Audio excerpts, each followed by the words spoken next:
올해 72살인 윤정희 씨는 아침 일찍 일어나는 습관이 있었습니다.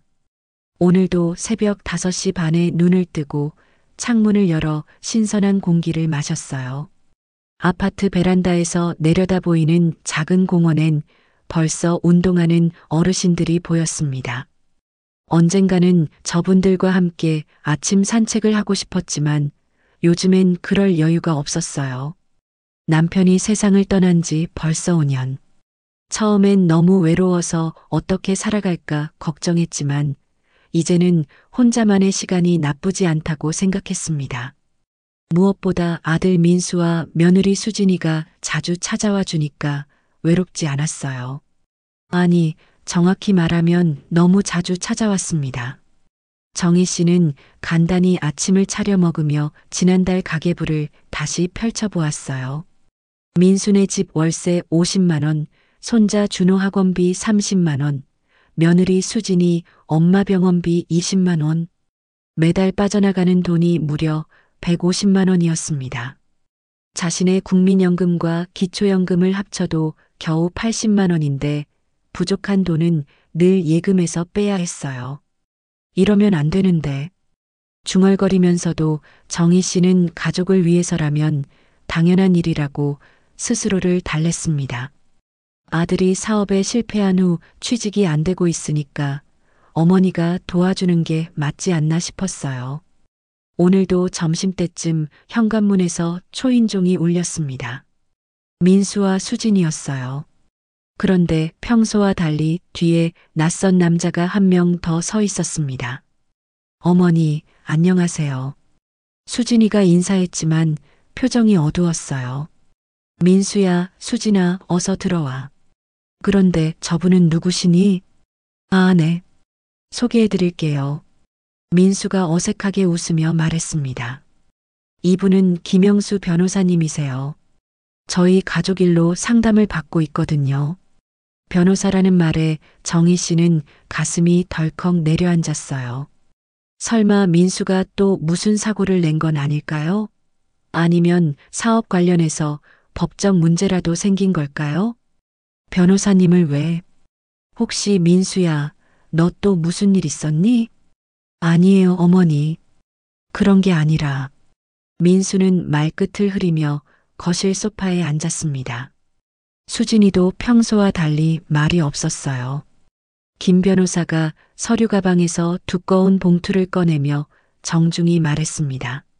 안녕하십니까, 윤정희님. 오늘 제가 온 이유는 따로 있습니다. 아드님께서 의뢰하신 일이 있어서요. 무슨 의뢰요? 어머니. 민수가 조심스럽게 입을 열었어요. 사실은 어머니께서 요즘 많이 건망증이 심해지시고 판단력도 예전 같지 않으시잖아요. 정혜 씨는 어리둥절했습니다. 무슨 소리야? 내가 언제 그랬다고? 지난주에도 가스불을 끄는 걸 깜빡하셨고 계산도 자주 틀리시고. 수진이가 거들었어요. 그리고 은행에서도 실수가 많으시다고 하더라고요. 그런 건 나이 들면 누구나 있는 일 아니야? 정혜 씨의 목소리에 당황함이 묻어났습니다. 그런데 그게 변호사님과 무슨 상관이 있다고? 김 변호사가 봉투에서 서류를 꺼내며 설명했어요. 어르신, 성인 후견제도라는 게 있습니다. 판단 능력이 부족한 어르신을 보호하기 위한 법적 제도인데요. 가족이 후견인이 되어서 어르신의 재산과 생활을 관리해 드리는 거죠. 재산을 관리한다고? 정희 씨는 점점 불안해졌어요. 네, 그렇습니다. 예를 들어 어르신께서 사기나 피해를 당하지 않도록 은행 업무나 중요한 계약 같은 건 후견인이 대신해 드리는 거예요. 민수가 덧붙였습니다. 어머니, 저희가 어머니를 걱정해서 그러는 거예요. 요즘 노인을 대상으로 하는 사기가 얼마나 많은데요. 이렇게 해놓으면 안전하잖아요. 정희 씨는 머리가 복잡했어요. 가스불을 깜빡한 게 한두 번이야 있었지만 그렇다고 정신이 이상하다는 건 아니지 않나요? 그런데 아들과 며느리가 이렇게까지 하는 걸 보니 정말 자신에게 문제가 있는 건 아닐까 하는 생각도 들었습니다. 어머니, 이 서류에만 서명해 주시면 돼요. 수진이가 부드럽게 말했어요. 복잡한 건 없어요.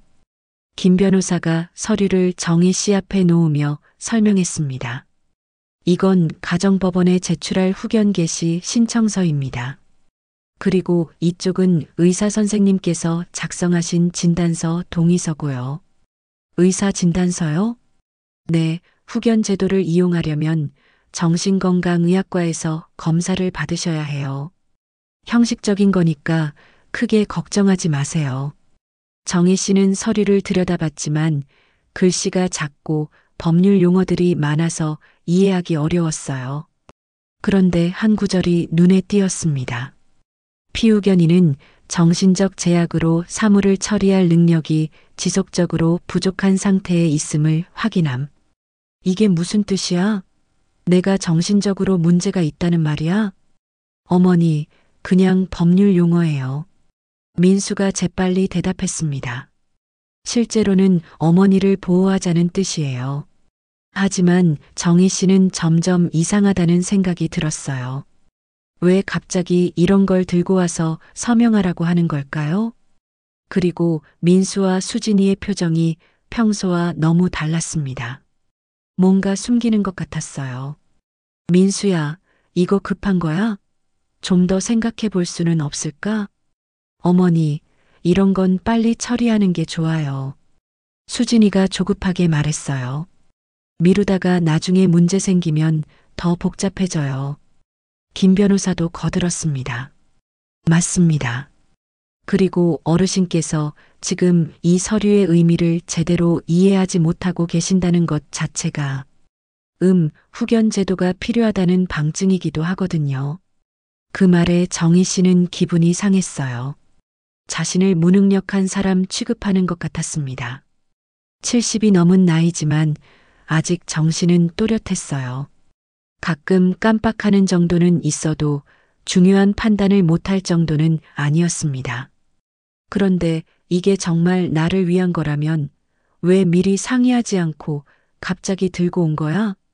민수와 수진이가 서로 눈치를 보며 당황하는 것 같았어요. 잠시 침묵이 흘렀습니다.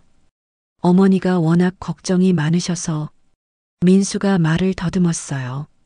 미리 말씀드리면 또 밤잠 못 주무실까 봐서요. 정희 씨는 서류를 다시 찬찬히 들여다봤습니다. 그러다가 한 가지 이상한 점을 발견했어요. 후견인 후보자 윤민수라고 적혀 있었습니다. 즉, 민수가 자신의 모든 재산과 업무를 관리하겠다는 것이었어요. 그 순간 머릿속에서 번개처럼 스치는 생각이 있었습니다. 혹시 이게 자신의 재산을 노리는 일은 아닐까요? 민수는 요즘 경제적으로 어려워서 계속 도움을 요청했고 수진이도 틈만 나면 돈 얘기를 했어요. 그런데 갑자기 변호사를 데리고 와서 이런 서류에 서명하라고 하다니. 잠깐만. 정혜 씨가 서류를 내려놓았어요. 이거 좀 더 신중하게 생각해 보고 싶어? 오늘은 서명 안 할게. 어머니. 수진이의 목소리가 높아졌어요. 뭘 그렇게 의심하세요? 저희가 어머니를 해치려고 하는 줄 아세요? 그런 게 아니라. 정희 씨는 당황했습니다. 너무 갑작스러워서 그래.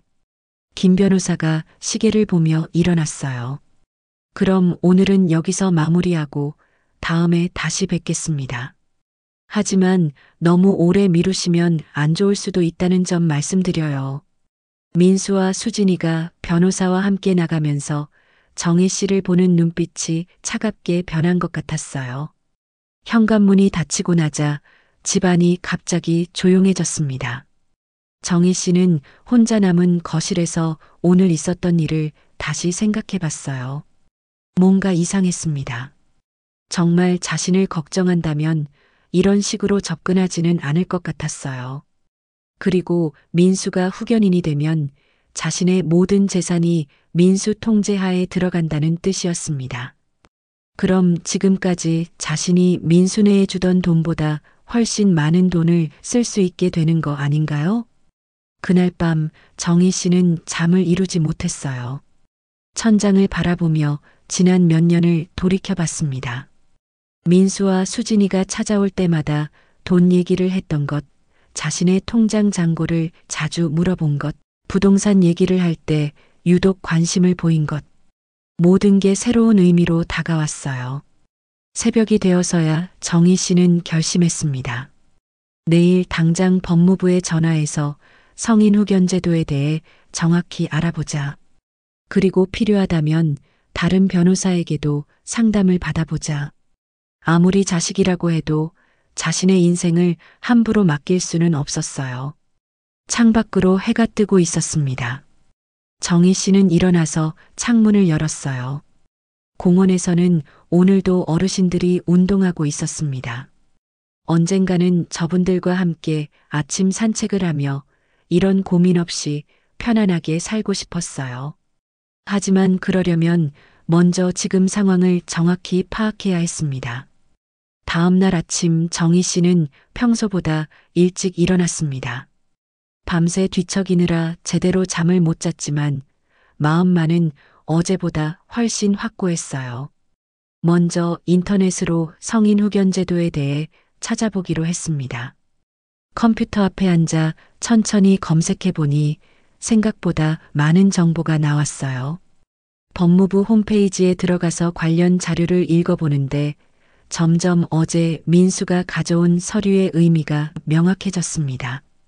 후견인이 되면 피후견인의 재산관리, 거주지 결정, 의료동의 등 거의 모든 권한을 갖게 되더라고요.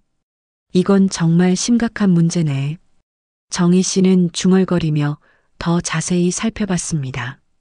특히 충격적이었던 건 노인 재정 착취에 관한 기사들이었어요. 자식이나 친족이 노인의 재산을 부당하게 빼앗는 사례가 생각보다 많았습니다. 그 중에는 성인 후견 제도를 악용하는 경우도 적지 않았어요. 후견인이 되고 나서 노인의 집을 팔거나 예금을 빼돌리는 일들이 실제로 일어나고 있었습니다. 정희 씨는 가슴이 철렁했어요. 혹시 민수도 그런 생각을 하고 있는 건 아닐까요? 어제 변호사와 함께 온 것도, 갑작스럽게 서명을 재촉한 것도 모두 이해가 되기 시작했습니다. 점심시간이 되자 정희 씨는 용기를 내어 법률상담센터에 전화를 걸었어요. 여보세요. 대한법률구조공단입니다. 안녕하세요. 성인 후견 제도에 대해 상담받고 싶은데요. 네, 어떤 상황인지 간단히 말씀해 주세요. 정희 씨는 어제 있었던 일을 차근차근 설명했습니다. 상담사는 정희 씨의 말을 끝까지 들어보더니 심각한 목소리로 대답했어요. 어르신 상황으로 보면 이건 명백한 노인 재정 착취 시도일 가능성이 높습니다. 후견 제도는 정말로 판단 능력이 현저히 떨어진 경우에만 적용되는 것인데 어르신께서는 지금 저와 정상적으로 대화를 나누고 계시잖아요. 그럼 어떻게 해야 하나요? 우선 절대 서명하지 마세요. 그리고 가능하면 증거를 수집해 두시고 신뢰할 만한 변호사를 따로 선임하시는 게 좋겠습니다. 필요하시면 저희 쪽에서 변호사를 연결해 드릴 수도 있어요. 상담을 마치고 나자 정희 씨는 한결 마음이 놓였어요. 자신의 직감이 틀리지 않았다는 확신이 들었습니다. 이제 구체적인 대비책을 세워야 할 때였어요. 그날 오후 정희 씨는 먼저 집 보안부터 점검하기로 했습니다. 민수가 여분 열쇠를 가지고 있어서 언제든 들어올 수 있었거든요. 정희 씨는 바로 자물쇠 교체 업체에 전화를 걸었어요. 디지털 도어록으로 바꾸고 싶은데요. 오늘 중에 설치 가능한가요? 네, 오후 4시쯤 방문 가능합니다. 기사님이 와서 새 도어록을 설치하는 동안 정희 씨는 왜 이런 일을 해야 하는지 씁쓸했어요. 아들로부터 자신을 지켜야 한다는 현실이 너무 슬펐습니다. 하지만 어쩔 수 없었어요. 자신의 안전과 재산을 지키는 게 우선이었습니다. 도어록 설치가 끝나자 정희 씨는 CCTV도 설치하기로 마음먹었어요. 현관 앞에 누가 와서 뭘 하는지 기록해둘 필요가 있었거든요. 보안업체에 전화해서 내일 설치 예약을 잡았습니다. 그 다음엔 은행 업무를 정리해야 했어요. 정희 씨는 가까운 은행 지점을 찾아갔습니다. 어르신, 어떻게 오셨어요? 창구 직원이 친절하게 물었어요. 통장을 새로 만들고 싶은데요. 그리고 기존 통장에서 돈을 좀 옮기려고요. 네, 가능합니다. 어떤 용도로 사용하실 통장인가요? 정희 씨는 잠시 망설이다가 솔직하게 말했어요. 사실은 가족 문제가 있어서 재산을 안전하게 보관하려고요. 직원은 이해한다는 듯 고개를 끄덕였습니다. 요즘 이런 경우가 종종 있다고 하더라고요. 새 통장을 만들고 기존 예금의 상당 부분을 옮겨 놓았어요. 그리고 혹시 모를 상황에 대비해 비상금도 따로 마련했습니다. 집으로 돌아오는 길에 정희 씨는 동네 마트에 들러 생필품을 좀 샀어요. 앞으로 민수와 수진이가 언제 또 찾아올지 모르니까 당분간은 외출을 자제하는 게 좋겠다고 생각했거든요. 저녁 무렵 예상대로 민수에게서 전화가 왔습니다. 어머니, 저예요. 오늘 저녁에 잠깐 들를 수 있을까요? 무슨 일로? 어제 서류건 때문에요. 어머니가 좀 더 생각해 보고 싶다고 하셨잖아요. 정희 씨는 마음을 단단히 먹었어요. 민수야, 미안하지만 오늘은 몸이 좀 안 좋아서 다음에 보자. 어머니, 중요한 일인데요. 잠깐만이라도요. 아니야. 오늘은 정말 안 돼. 나중에 따로 연락할게. 전화를 끊고 나서 정희 씨는 안도의 한숨을 쉬었어요. 예전 같으면 아들이 오겠다고 하면 무조건 환영했을 텐데 이제는 경계할 수밖에 없었습니다. 그날 밤 10시쯤 현관에서 도어록을 누르는 소리가 들렸어요. 정희 씨는 가슴이 두근거렸습니다. 누구인지 확인해 보니 민수와 수진이었어요. 어머니, 문이 왜 안 열려요? 민수의 목소리가 문 밖에서 들렸습니다. 민수야, 벌써 열쇠가 안 맞네. 자물쇠를 바꿨거든. 왜 갑자기 자물쇠를 바꾸셨어요? 수진이의 목소리에 당황함이 묻어났어요. 보안이 걱정돼서 그래. 요즘 도둑이 많다고 하잖아. 어머니, 문 좀 열어주세요. 중요한 얘기가 있다고요. 오늘은 늦었으니까 내일 다시 와. 어머니. 민수의 목소리가 높아졌어요. 뭐가 이렇게 달라지셨어요? 저희가 어머니 자식인데 왜 이러세요? 정희 씨는 마음이 아팠지만 굳건했습니다. 내일 낮에 얘기하자. 지금은 안 돼. 한참을 문 밖에서 웅성거리더니 결국 민수와 수진이는 돌아갔어요. 정희 씨는 문틈으로 이들이 떠나는 걸 확인하고 나서야 마음을 놓았습니다. 다음 날 오전 예약해둔 CCTV 설치 기사가 왔어요. 현관 앞이 잘 보이는 위치에 카메라를 설치하고 휴대폰으로도 확인할 수 있도록 앱까지 설치해줬습니다. 어르신, 이제 언제 누가 와도 다 기록됩니다. 그리고 실시간으로도 확인하실 수 있어요. 기사가 떠나고 나서 정희 씨는 법률구조공단에서 연결해준 김민정 변호사에게 전화를 걸었어요. 안녕하세요, 어르신. 어제 상담 신청해 주신 건으로 연락드려요. 네, 선생님. 언제 만나뵐 수 있을까요? 오늘 오후 2시에 사무실로 오실 수 있으세요? 자세한 상황을 들어보고 대응 방안을 상의해 보죠. 오후에 변호사 사무실을 찾아간 정희 씨는 지금까지 일어난 모든 상황을 자세히 설명했어요. 김 변호사는 메모를 하면서 진지하게 들어주었습니다. 어르신, 정말 잘 대처하고 계세요. 자물쇠 교체하고 CCTV 설치한 것도 좋은 선택이었고요. 앞으로 어떻게 해야 할까요? 우선 아드님 측에서 다시 후견 신청 서류를 들고 올 텐데 절대 서명하지 마세요.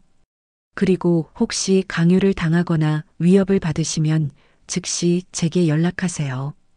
필요하면 법정에서 어르신의 정신적 능력을 증명할 수 있도록 준비하겠습니다. 정신과 검사 같은 것도 받아야 하나요? 네, 예방 차원에서 정신건강의학과에서 정밀 검사를 받아두시는 게 좋겠어요. 어르신이 정상적인 판단 능력을 갖고 계시다는 걸 객관적으로 증명할 수 있거든요.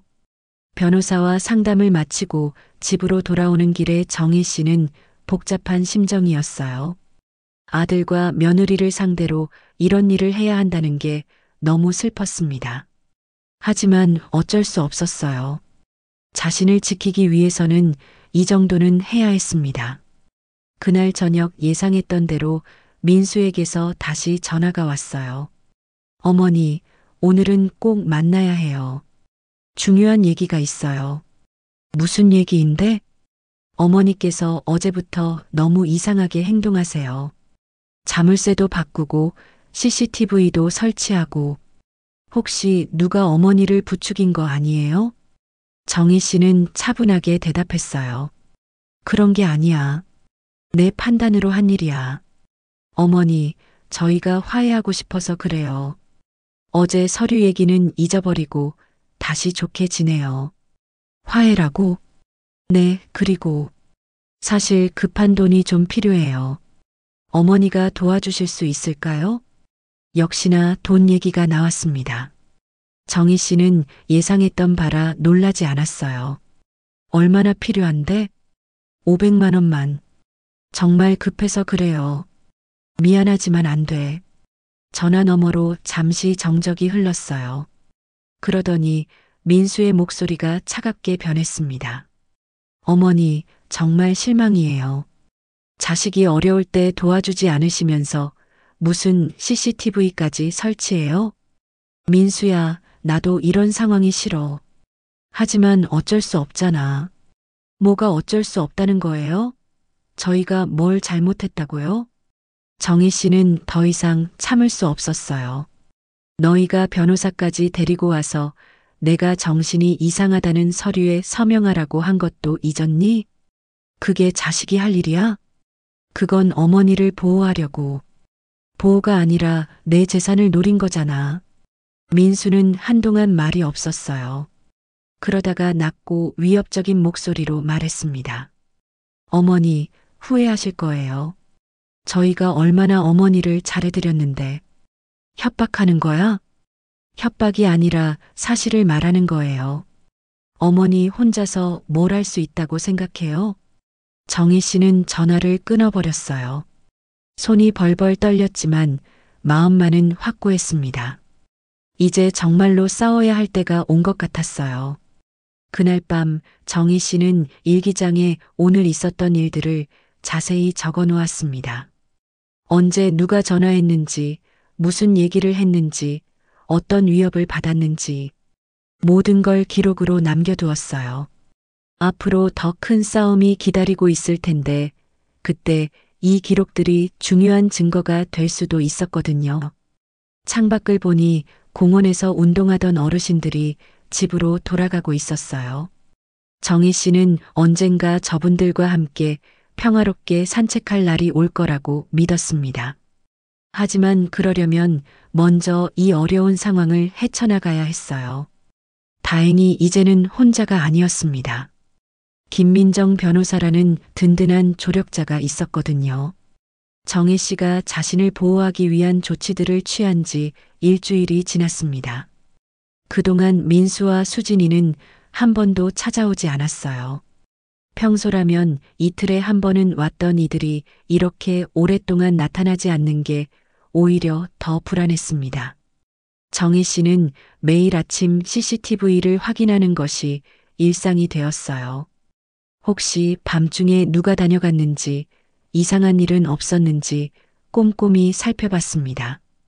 다행히 특별한 일은 없었지만 늘 긴장하고 사는 게 쉽지 않았어요. 이날 오전 정희 씨는 김민정 변호사가 추천해준 정신건강의학과를 찾아갔습니다.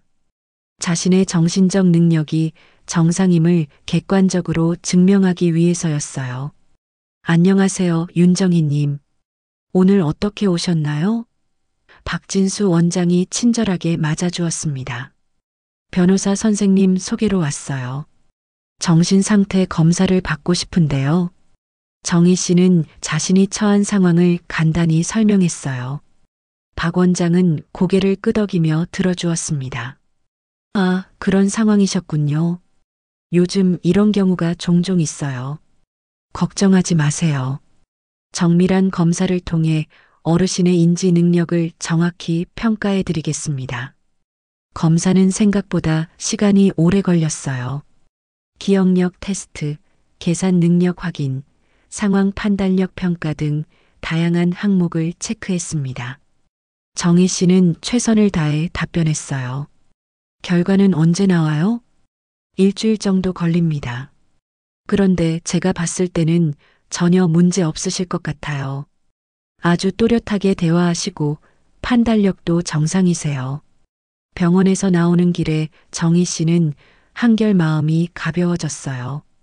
적어도 자신이 정신적으로 문제 없다는 걸 공식적으로 증명할 수 있게 되었으니까요. 집으로 돌아와서 점심을 준비하던 중 현관 초인종이 울렸습니다. CCTV로 확인해 보니 정장을 입은 여성이 서 있었어요. 낯선 사람이었습니다. 누구세요? 안녕하세요. 관할 구청 사회복지과에서 나왔습니다. 윤정희님 맞으시죠? 정희 씨는 가슴이 덜컥했어요. 구청에서 왜 갑자기 찾아온 걸까요? 무슨 일로 오셨어요? 가정방문 조사차 왔습니다. 문 좀 열어주시겠어요? 마지못해 문을 열자 30대 중반쯤 되어 보이는 여성이 명함을 내밀었어요. 이수연 사회복지사라고 적혀 있었습니다. 어떤 조사요? 어르신에 대한 신고가 들어와서요. 혼자 사시는 어르신의 안전과 복리를 확인하러 왔습니다. 신고요? 누가 무슨 신고를 했다는 거예요? 이 복지사는 서류를 뒤적이며 대답했어요.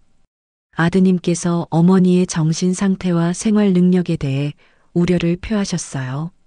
그래서 저희가 직접 확인하러 온 겁니다. 역시 민수짓이었습니다. 정희 씨는 화가 치밀어 올랐지만 차분하게 대응하려고 노력했어요. 들어오세요. 차라도 한 잔 드릴게요. 거실에 앉은 이 복지사는 주변을 둘러보며 체크리스트를 작성했습니다. 집 상태는 깨끗하게 잘 관리하고 계시네요. 혼자서 생활하는데 불편함은 없으세요? 전혀 없어요. 모든 일을 스스로 하고 있어요. 그런데 아드님 말씀으로는 최근에 행동이 많이 달라지셨다고 하던데요. 자물쇠도 바꾸시고 CCTV도 설치하시고 그건 보안 때문에 한 일이에요. 요즘 세상이 불안하잖아요. 갑작스러운 행동 변화와 가족과의 단절은 노인분들에게 위험 신호일 수 있어요. 이 복지사의 말에 정희 씨는 깜짝 놀랐습니다. 가족과 단절이요? 그런 게 아니에요. 아드님 말씀으로는 어머니께서 갑자기 연락을 피하시고 만나려고 해도 거부하신다고 하셨거든요. 그리고 돈 관리도 이상하게 하신다고. 정희 씨는 상황을 정확히 설명해야겠다고 생각했어요. 복지사님, 사실은 이런 상황이에요. 정희 씨는 아들이 후견인 서류를 가져온 일부터 시작해서 지금까지의 모든 상황을 차근차근 설명했습니다. 이 복지사는 놀란 표정으로 들어주었어요. 아, 그런 일이 있었군요. 그렇다면 어르신께서 자신을 보호하기 위해 취한 조치들이 이해가 되네요. 그럼 이제 저한테 문제가 있다고 생각하지 않으시죠?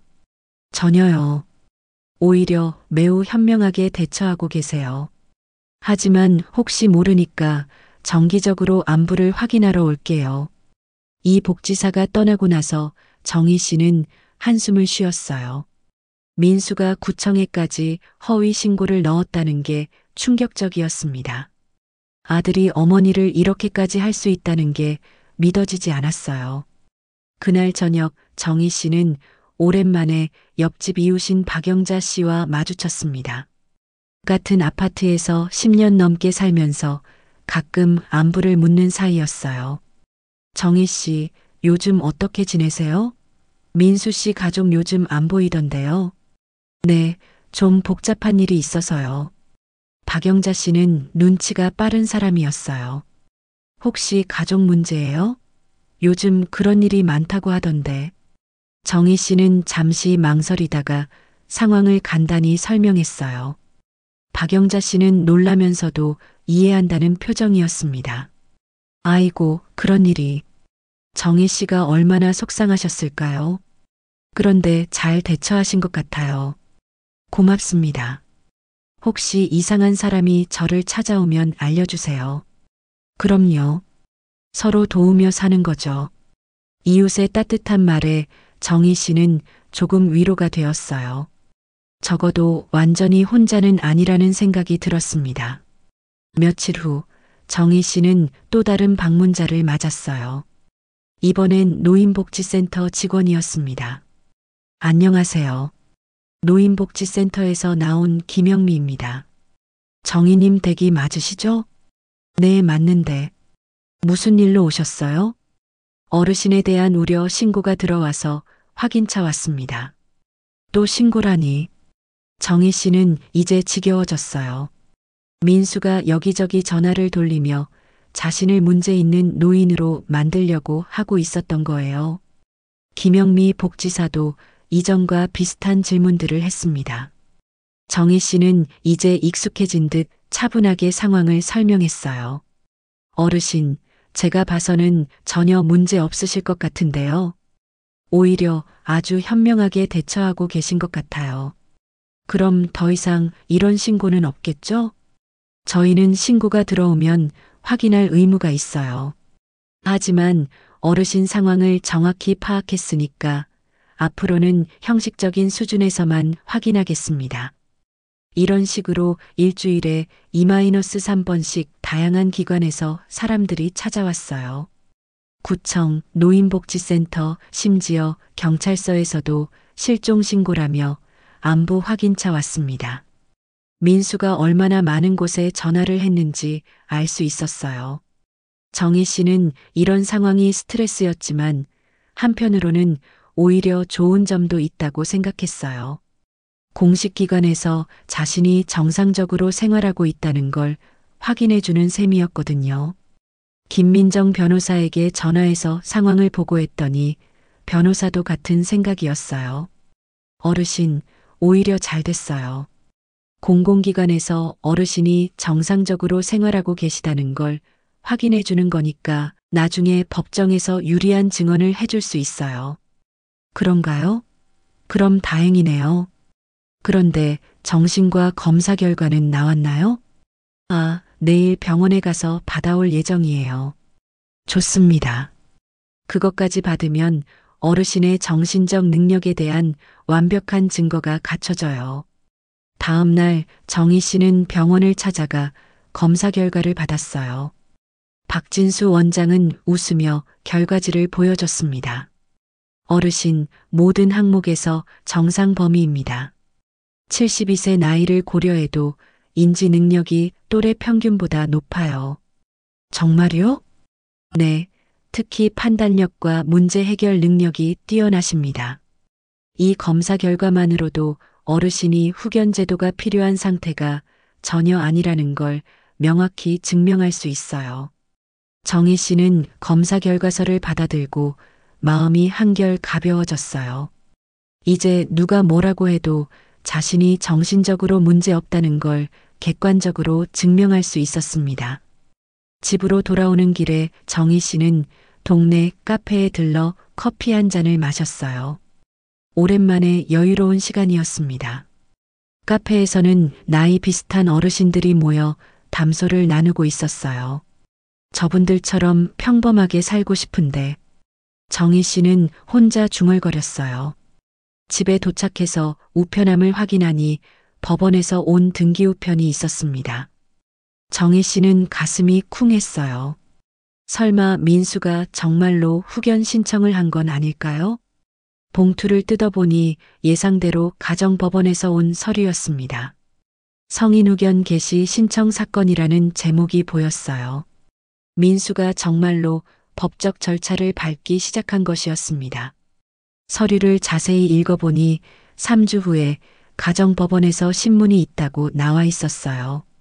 정희 씨는 바로 김민정 변호사에게 전화를 걸었습니다. 변호사님, 법원에서 서류가 왔어요. 민수가 정말로 후견 신청을 했네요. 예상했던 일이에요. 걱정하지 마세요.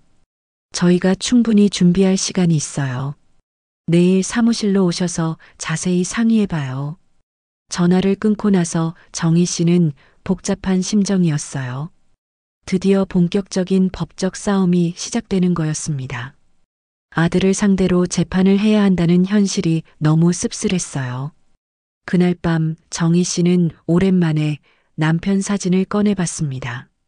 여보, 우리 민수가 이럴 줄 몰랐어요. 당신이 살아있었다면 이런 일은 없었을 텐데. 눈물이 주르륵 흘러내렸어요. 하지만 정희 씨는 금방 눈물을 닦고 마음을 다잡았습니다. 이제 후회하거나 슬퍼할 시간이 없었어요. 법정에서 승리하기 위해 철저히 준비해야 했습니다. 창밖을 보니 공원에서는 저녁 운동을 하는 어르신들이 보였어요. 정희 씨는 언젠가 저분들과 함께 평화롭게 산책할 날을 꿈꾸며 내일 변호사를 만나러 갈 준비를 시작했습니다. 힘든 싸움이지만 자신의 존엄과 자유를 지키기 위해서라면 끝까지 해볼 작정이었어요. 재판까지 3주 동안 정희 씨와 김민정 변호사는 치밀하게 준비했습니다. 증인 리스트를 작성하고 지난 3년간 민수에게 송금한 모든 내역을 정리했어요. 동네 약국 박사장님, 이웃 박영자 씨, 그리고 여러 공공기관 직원들까지 정희 씨가 정상적으로 생활하고 있다고 증언해줄 사람들을 모았습니다. 어르신, 너무 걱정하지 마세요. 저희 쪽 증거가 훨씬 많아요. 김 변호사가 격려했어요. 재판 전날 밤 정희 씨는 거울 앞에서 입을 옷을 골랐습니다. 단정하면서도 품이 있어 보이는 검은색 정장을 선택했어요. 법정에서 민수와 수진이를 마주해야 한다는 생각에 가슴이 두근거렸지만 이제 물러설 수는 없었습니다. 드디어 재판 당일 정희 씨는 김 변호사와 함께 가정법원에 도착했어요. 법원 건물은 생각보다 크고 엄숙해 보였습니다. 복도에서 멀리 민수와 수진이가 그들의 변호사와 함께 서 있는 게 보였어요. 어머니, 수진이가 다가와서 말했습니다. 아직도 늦지 않았어요. 그냥 우리끼리 해결해요. 이미 여기까지 온 거 뭘 해결해. 정희 씨는 단호하게 답했어요. 민수는 어머니와 눈을 마주치지 못하고 시선을 피했습니다. 그 모습을 보니 정희 씨는 더욱 확신이 들었어요. 자신이 틀리지 않았다고. 오전 10시 법정에 입장했습니다. 판사는 50대 중반의 여성으로 차분하고 신중해 보였어요. 방청석에는 정희 씨가 부탁한 증인들이 앉아 있었습니다. 윤민수 신청인 측 변호사, 신청 취지를 말씀해 보세요. 판사가 말했어요. 민수 측 김영수 변호사가 일어서서 주장을 시작했습니다. 존경하는 재판장님, 피신청인 윤정희 씨는 72세 고령으로 최근 급격한 인지능력 저하를 보이고 있습니다. 가스불을 자주 깜빡하고 계산 실수가 잦아졌으며 심지어 가족을 의심하여 자물쇠까지 바꾸는 등 비정상적인 행동을 보이고 있습니다. 정희 씨는 화가 났지만 차분히 듣고 있었어요. 더욱이 최근 들어 가족과의 연락을 거부하고 있으며 이는 명백한 판단력 장애의 증거입니다. 아들인 신청인이 후견인이 되어 어머니를 보호해드리려는 것입니다. 김영수 변호사가 앉자 이번엔 민수가 증인석에 섰습니다. 정희 씨는 아들의 얼굴을 유심히 봤어요. 평소보다 훨씬 수척해 보였습니다. 신청인, 어머니의 상태가 언제부터 이상해졌다고 생각하십니까? 6개월 전부터요. 민수의 목소리가 떨렸어요. 처음엔 작은 건망증이었는데 점점 심해져서 저희가 걱정돼서 찾아가면 오히려 의심하시고 그때 민수의 눈에서 눈물이 흘렀습니다. 재판장님, 저는 정말 어머니가 걱정돼서 그러는 거예요. 혼자 사시면서 사기를 당할까봐, 다치실까봐. 정희 씨는 깜짝 놀랐어요. 아들이 정말로 연기를 하고 있는 건지 아니면 진심인지 구분이 안 갔습니다. 수진이도 증인석에 나와서 눈물을 흘리며 말했어요. 어머니께서 최근에 너무 달라지셨어요. 예전엔 그렇게 자상하시고 따뜻하셨는데 지금은 저희를 의심하고 문도 안 열어주시고 정말 마음이 아파요. 방청석에서 보고 있던 정희 씨는 기가 막혔어요. 저렇게 그럴듯하게 연기를 할 줄 몰랐습니다. 그런데 신청인 측에서는 피신청인의 정신감정 결과를 제출하지 않으셨군요. 판사가 지적했어요. 네, 어머니께서 검사를 거부하셔서 김영수 변호사가 대답했습니다. 그럼 이제 피신청인 측 변호사 반박해 보세요.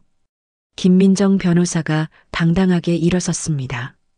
재판장님, 신청인 측의 주장은 사실과 전혀 다릅니다. 윤정희님은 정신적으로 전혀 문제가 없으시며 오히려 매우 현명하게 판단하고 계십니다. 김 변호사는 준비해온 서류들을 제출했어요. 먼저 정신건강의학과 전문의 박진수 원장의 정밀검사 결과서입니다. 모든 인지능력 검사에서 정상 판정을 받으셨습니다. 그리고 이것은 지난 3년간 윤정희 님이 아들 가족에게 송금한 내역입니다. 총 5,400만 원에 달하는 거액이 지속적으로 지출되었습니다. 방청석에서 작은 술렁임이 일었어요. 그 큰 돈을 받아놓고 어머니를 정신 이상자로 만들려 한다니. 신청인이 정말로 어머니를 걱정했다면 왜 갑자기 변호사를 대동해서 후견 서류에 서명을 강요했을까요? 그리고 왜 어머니가 거부하자 구청과 복지센터에 허위 신고까지 했을까요? 민수의 얼굴이 창백해졌어요. 재판장님, 이것은 명백한 노인 재정 착취 시도입니다. 윤정희님께서 더 이상 돈을 주지 않겠다고 하니까 아예 법적으로 재산을 빼앗으려는 것입니다. 이제 정희 씨가 증인석에 설 차례였어요.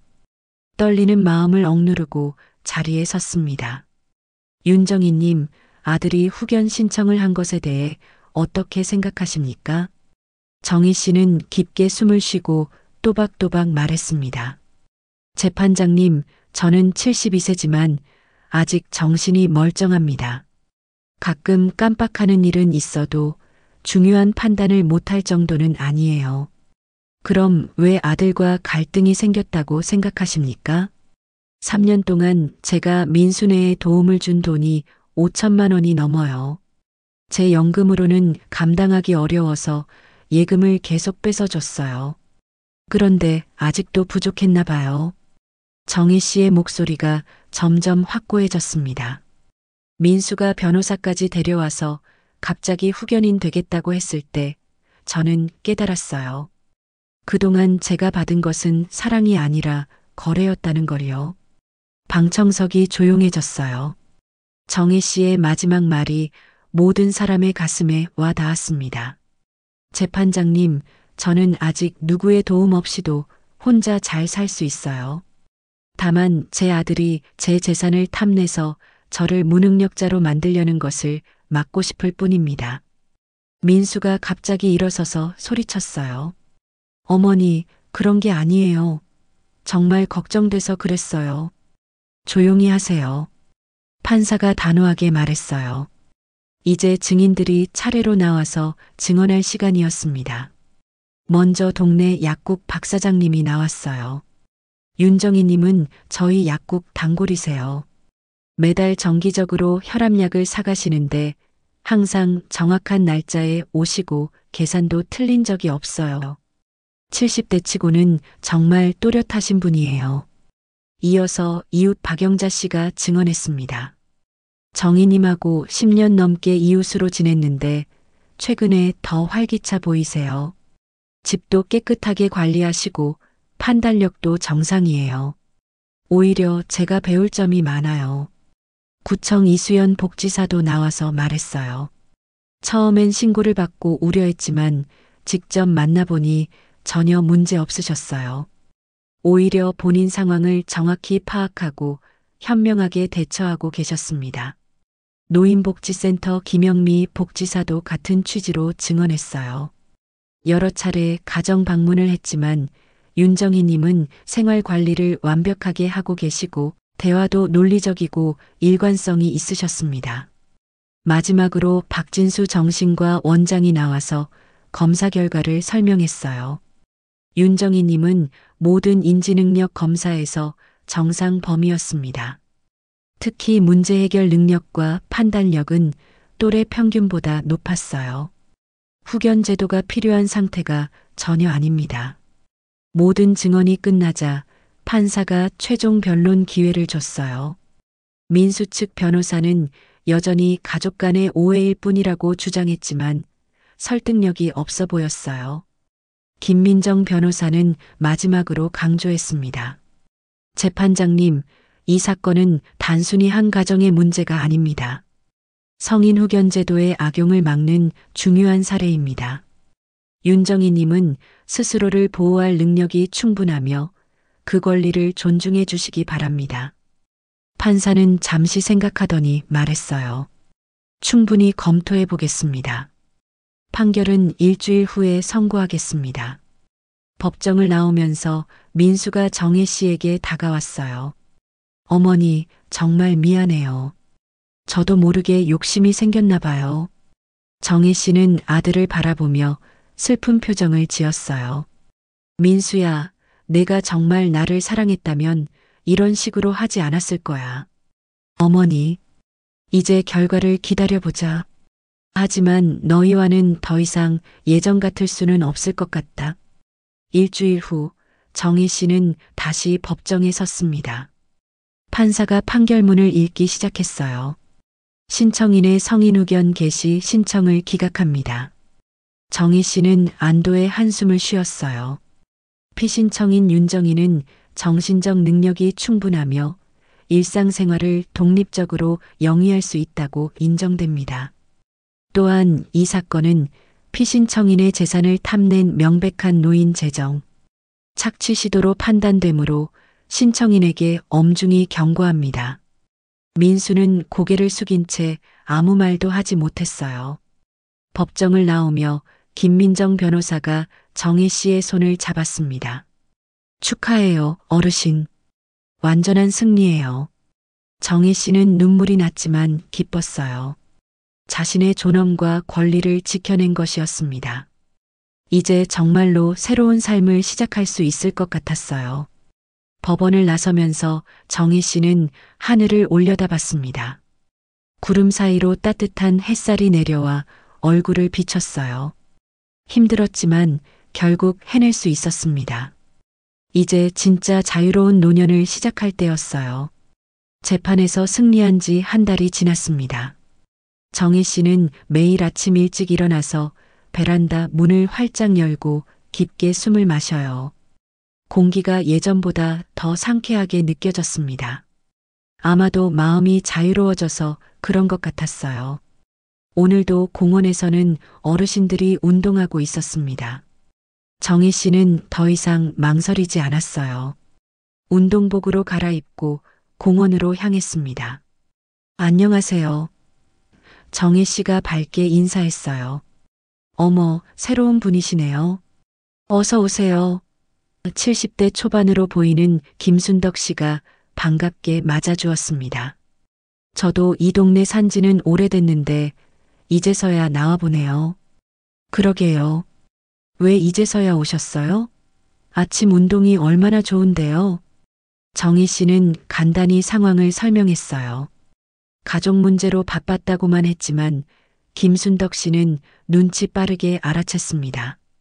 아이고, 요즘 그런 일이 많다던데. 힘드셨겠어요. 이제 다 해결됐어요. 앞으로는 저도 여기 나와서 운동할게요. 그날부터 정희 씨는 매일 아침 공원 운동이 일상이 되었어요. 김순덕 씨를 비롯해서 박철수 어르신, 이영자 할머니 등 새로운 친구들을 사귀었습니다. 함께 체조도 하고 산책도 하면서 자연스럽게 이야기를 나누게 되었어요. 정희 씨는 참 당당해 보여요. 이영자 할머니가 말했습니다. 요즘 우리 나이에 그런 기운 내기가 쉽지 않은데 저도 얼마 전까지는 그렇지 못했어요. 그런데 어떤 일을 겪고 나니까 오히려 자신감이 생겼어요. 운동을 마치고 집으로 돌아오는 길에 정희 씨는 우체통에서 편지를 하나 발견했어요. 발신인을 보니 발신미상이라고 적혀 있었습니다. 편지를 열어보니 손글씨로 쓰인 내용이었어요. 정희 할머님께 할머님 소식을 뉴스에서 봤어요. 용기를 내서 아드님과 맞서 싸운 할머님이 정말 대단하세요. 저희 이모 할머니도 비슷한 일을 당했는데 결국 모든 재산을 빼앗기고 요양원에 들어가셨어요. 할머님 같은 분이 계시다는 것만으로도 희망이 되어요. 건강하세요. 정희 씨는 가슴이 뭉클했어요. 자신의 일이 다른 사람에게 힘이 되고 있다는 걸 처음 알았습니다. 그날부터 이런 편지가 간간히 도착했어요. 모두 비슷한 상황에 있는 노인분들이나 그 가족들이 보낸 것이었습니다. 며칠 후 김민정 변호사에게서 전화가 왔어요. 어르신, 혹시 시간 되시면 노인인권센터에서 강연을 해보실 생각 없으세요? 강연이요? 네, 어르신의 사례가 많은 분들에게 도움이 될 것 같아서요.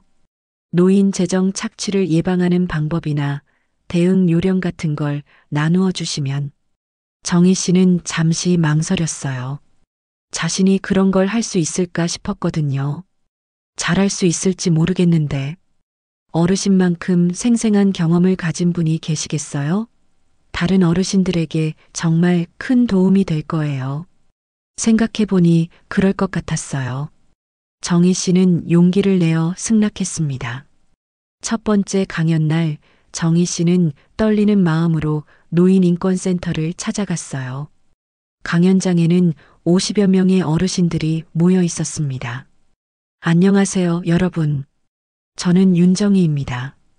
처음엔 목소리가 떨렸지만 점차 안정을 찾아갔어요. 저는 72세의 아들을 상대로 재판을 했습니다. 쉬운 결정은 아니었어요. 하지만 지금 돌이켜보면 제 인생에서 가장 잘한 일 중 하나였습니다. 정희 씨는 자신의 경험을 솔직하게 털어놓았어요. 처음 후견 서류를 받았을 때의 당황함, 혼자 대응하면서 느꼈던 두려움, 그리고 결국 재판에서 이겼을 때의 기쁨까지. 여러분, 나이가 들었다고 해서 자존감까지 포기할 필요는 없어요. 우리에게도 지킬 권리가 있고 당당하게 살 권리가 있습니다. 강연이 끝나자 큰 박수가 터졌어요. 여러 어르신들이 다가와서 감사하다는 말씀을 해주셨습니다. 할머님 덕분에 용기가 생겼어요. 저도 우리 아들한테 당당하게 말해볼게요. 정말 감동적이었어요. 할머님 같은 분이 계시다는 게 자랑스러워요. 집으로 돌아오는 길에 정희 씨는 뿌듯했어요. 자신의 아픈 경험이 다른 분들에게 도움이 될 수 있다니 이런 보람도 있구나 싶었습니다. 그날 저녁 정희 씨는 오랜만에 계좌를 정리해 봤어요. 민수에게 주지 않아도 되는 돈이 매달 150만 원씩 쌓이니까 경제적으로 훨씬 여유로워졌습니다. 이제 그 돈을 어떻게 쓸지 고민이 되었어요. 며칠 후 정희 씨는 결단을 내렸습니다. 노인인권센터에 1,000만 원을 기부하기로 한 것이었어요. 어르신, 정말 고맙습니다.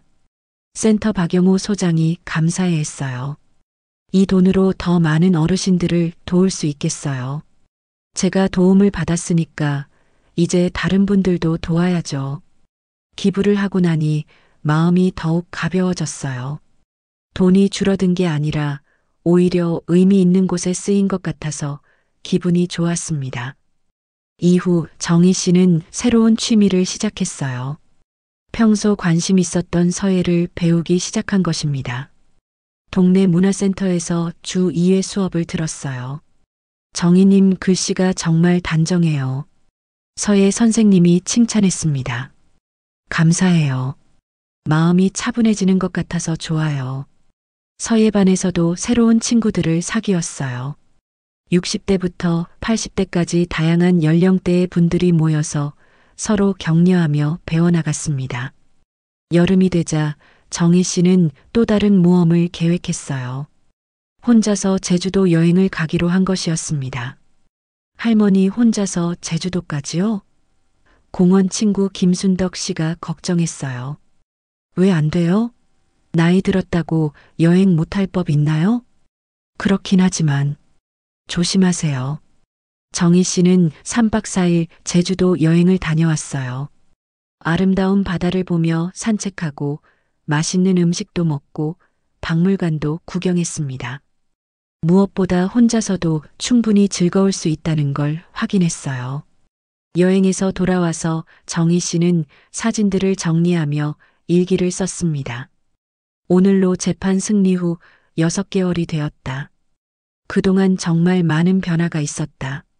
새로운 친구들도 사귀고 강연도 하고 여행도 갔다. 무엇보다 내 자신을 다시 찾은 것 같다. 가을이 되자 정희 씨는 또 다른 봉사활동을 시작했어요. 독거노인 도시락 배달 봉사였습니다. 정희님 고생 많으세요. 도시락을 받는 할머니가 고마워했어요. 아니에요. 저도 즐거워요. 실제로 정희 씨는 다른 분들을 도우면서 더 큰 기쁨을 느끼고 있었어요. 자신이 받은 도움을 다시 나누어 주는 기분이었습니다. 어느 날 정희 씨는 우연히 민수를 마주쳤어요. 마트에서 장을 보고 나오는데 민수가 서 있었습니다. 어머니, 민수의 목소리가 작았어요. 민수야, 어머니 정말 미안해요. 제가 너무 잘못했어요. 민수는 많이 야위어 보였어요. 정희 씨는 마음이 아팠지만 예전처럼 달려가서 위로하지는 않았습니다. 미안하다는 걸 안다면 앞으로는 다른 사람들에게 같은 잘못을 하지 마라. 네, 어머니. 그리고 어머니가 요즘 많은 분들을 도우신다고 들었어요. 자랑스러워요. 그래, 나도 이제 내 방식대로 살고 있어. 혹시 가끔 안부라도 여쭐 수 있을까요? 정희 씨는 잠시 생각했어요. 아들을 완전히 밀어낼 생각은 없었지만 예전 관계로 돌아갈 수도 없었습니다. 전화로 가끔 안부는 물어도 돼. 하지만 돈 얘기는 하지 마라. 네, 어머니. 정말 감사해요. 그 후로 민수는 한 달에 한두 번씩 안부 전화를 걸어왔어요. 예전처럼 자주는 아니었지만 그 정도면 적당했습니다. 겨울이 되자 정희 씨는 1년을 돌이켜봤어요. 작년 이맘때는 민수의 후견 서류 때문에 밤잠을 설쳤는데 이제는 매일이 새롭고 즐거웠습니다. 크리스마스 이브 노인인권센터에서 작은 파티가 있었어요. 정희 씨도 초대받아 참석했습니다. 정희님 덕분에 올해 우리 센터가 많이 알려졌어요. 박 소장이 감사를 표했어요. 제가 더 감사하죠. 저도 새로운 삶을 찾았으니까요. 파티가 끝나고 집으로 돌아오는 길에 정희 씨는 하늘을 올려다봤어요. 별이 유난히 밝게 빛나고 있었습니다. 여보, 보고 있어요? 제 걱정은 마세요. 하늘의 남편에게 속삭였어요. 집에 도착해서 정희 씨는 올해 마지막 일기를 썼습니다. 72세의 새로운 인생이 시작될 줄 누가 알았을까? 힘든 시간이었지만 그 덕분에 진짜 중요한 게 뭔지 깨달았다. 지켜야 할 가장 큰 사랑은 다른 누구도 아닌 바로 나 자신이었다. 새해가 밝았을 때 정희 씨는 베란다에서 일출을 맞이했어요. 새로운 한 해도 당당하고 자유롭게 살아갈 작정이었습니다. 공원에서는 오늘도 어르신들이 운동하고 있었어요. 정희 씨는 운동복으로 갈아입고 밖으로 나갔습니다. 더 이상 망설이거나 두려워하지 않았어요. 이제 정말로 자신의 삶을 살고 있었으니까요. 안녕하세요, 여러분. 새해 복 많이 받으세요. 정희 씨의 밝은 목소리가 공원에 울려 퍼졌습니다. 그렇게 정희 씨의 새로운 인생 2막이 활기차게 시작되었어요. 나이는 숫자일 뿐 언제든 새로운 시작이 가능하다는 걸 몸소 보여주면서 말이에요. 오늘 이야기 어떠셨어요? 여러분의 소감을 댓글로 남겨주세요. 여러분의 구독과 좋아요는 영상 제작에 큰 힘이 됩니다. 시청해주셔서 감사합니다.